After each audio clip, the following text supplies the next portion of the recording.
hari mu gitondo cya kare ubwo izuba ryavaga riyaga ku misozi y'u Rwanda, ariko kandi ahegereye mu ruhengeri rw'ibihunge, ndavuga mu mizi y'ibirunga. Aha niho abakinnyi ba Tour du Rwanda bari biteguye gushushuka ndetse no kubarabara imisozi miremire y'intara y'amajyaruguru, bamanuka Buranga, bakamanuka Bwimo, ndetse bakanazamuka imisozi miremire ya Shorongi. Ni etape yari igoranye cyane kuko yari kilometero birenga 147, aho abakinnyi bagombaga kurambika inda ku muyaga, ubundi bakamanuka imisozi igoranye nk'iya Buranga, bakazamuka Shorongi, bakamanuka Bwimo, ubundi bakabona kwinjira mu mujyi wa Kigali, aho abafana benshi bari ku mihanda bategereje kureba uri buze gutwara etape y'uyu munsi, nk'umwe ari kubagaragaje ko ari igihangagiye mu kubarabara imisozi miremire y'u Rwanda ndetse no kuyishushuka. Ni etape yari igoranye cyane kubera imihanda mibi y'intara y'amajyaruguru, amakona atagira uko asa ndetse n'ibirambi bitagira uko bisa werekeza mu mujyi wa Kigali. Abafana bari benshi ku mihanda cyane ko yari muri weekend, buri umwe wese agira ati ese ninde Runyonzi uruze gushushuka imisozi ya Buranga, ubundi akabakubitira hareba Inzega, atambika yerekeza kuri Nyirangarama, akazamuka Shorongi ndetse akanamanuka mu musozi wa Bwimo. Etape yaguye abakinnyi benshi cyane ko nabo babyivugira, ariko ni etape yaje kugaragaza uwitwaye neza. Benshi muri kwibaza muti ese umunyarwanda yaje ku mwanya wa kangahe? Nanjye ni mwindogoya kuko ikiganiro nibwo kigitangira kandi byose turi babwire. Nje ndirambo na Jacques, iyo ni Sura TV1, umurongo mugari byegeranyo mugezwaho. Nyabuneka niba aribwo bwa mbere wisanze kuri uyu miyoboro, urasabwa ko wakanda subscribe kugira ngo ibindi biganiro ndetse n'ibindi byinshi byiza binyura kuri uyu miyoboro bize bigusesekaraho ku gihe. Ndabizi neza ntabwo watwima subscribe, niba uyikanze mwifurije umunsi mwiza. Muhaye ikaze mu isi yo gukaraga ipine ry'igare mu rwuje imisozi igihumbi. Ndonge muhaye ikaze aho ipine ry'igare ryikaraga kuri chaîne ya Sura TV1. Ikaze.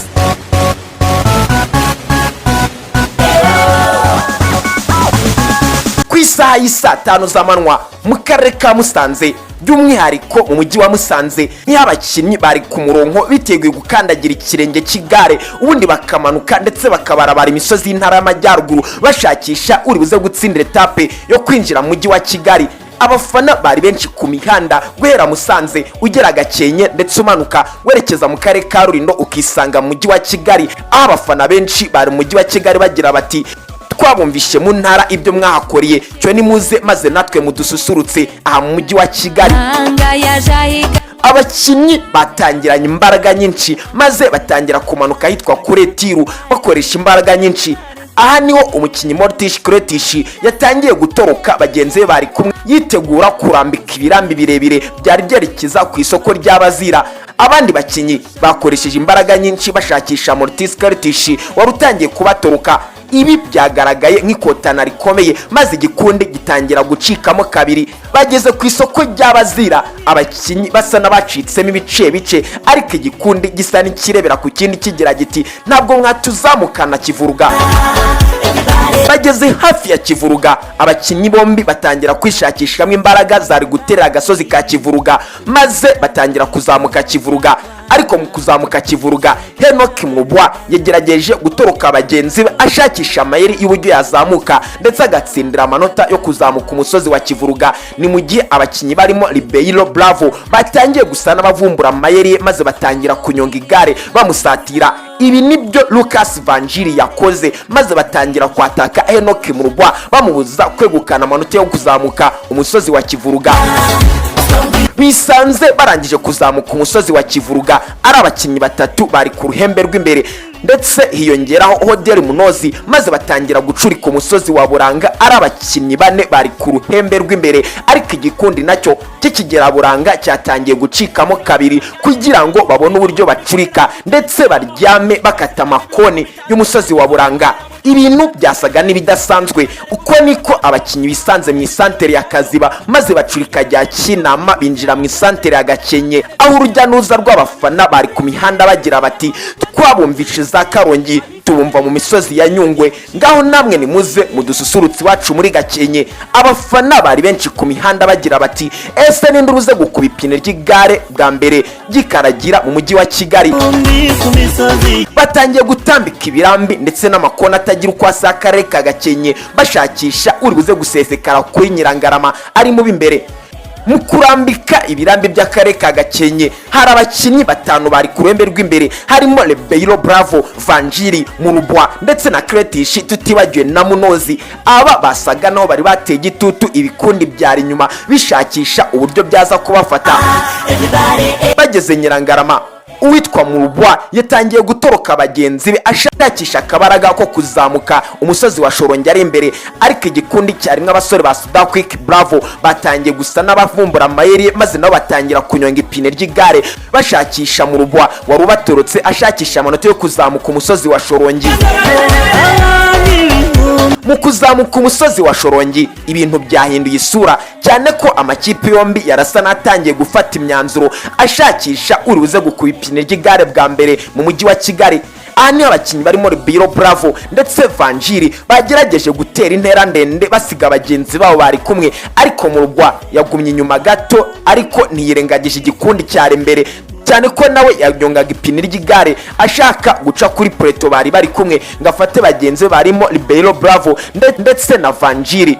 Abasiganwa nguko uko basohotse mu karere ka Rulindo maze batangira kwinjira mu karere ka Nyarugenge, batangiye kumanuka umusozi wa Bwimo maze umuvuduko utangira kuba mwinshi cyane ko bari batangiye kureba umujyi wa Kigali.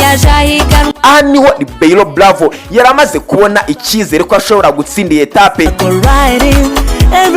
Rebeyiro Bravo yahise arekura igare maze atangira kunyonga atitaye kuba hamanuka, maze atangira gucurika aryama ndetse akatakata mu misozi miremire ya Bwimo. Yasesekaye ku giti cy'inyoni ari mu b'imbere maze atangira kunyonga ipine ry'igare. Motivation y'abafana bari mu mujyi wa Kigali bagira bati twabumvishe za Karongi tubumva mu misozi miremire ya Nyungwe, none izi saha mwinjiye mu mujyi wa Kigali. Abafana bari benshi ku mihanda bagira bati ikaze mu mujyi wa Kigali, ariko Rebeyiro Bravo umunye Brazil yarasa n'uri imbere bagenzi be bamushakisha. Baseseka mu mujyi wa Kigali maze ibikundi bitangira gushakisha byitoramo uri buze gukuba ipine ry'igare bwa mbere, ariko Rebeyiro Bravo yari yakoresheje igihe kinini cyane ndetse akoresha n'iminota myinshi ategura intsinzi yo kwinjira mu mujyi wa Kigali. Abakinnyi barimo Vanjiri batangiye kumanuka nabo berekeza mu mujyi wa Kigali, ariko ibintu byasaga naho amazi yari yarenze inkombe uri buze kwegukana etape yari yatangiye kugaragara.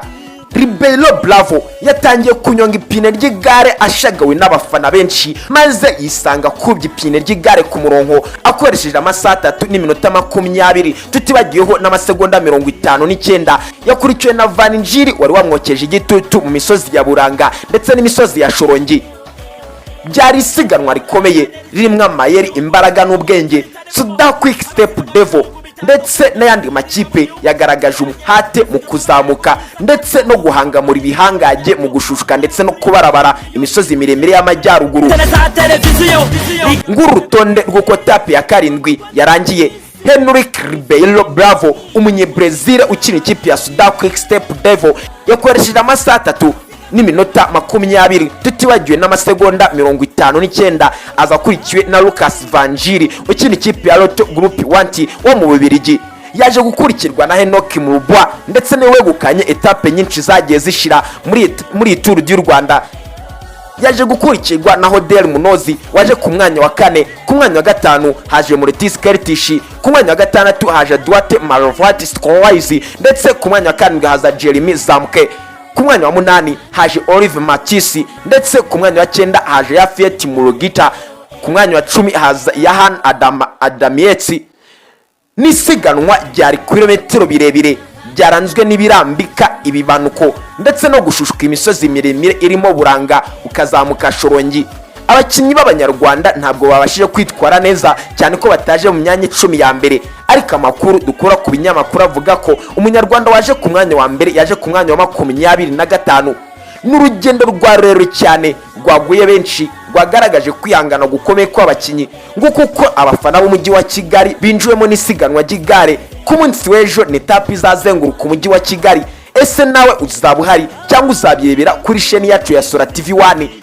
Niba ari bwo bwa mbere wari wisanze kuri umuyoboro urasabwa kuhakanda subscribe kugira ngo ibindi biganiro ndetse n'ibindi byinshi byiza bize bigusesekaraho ku gihe.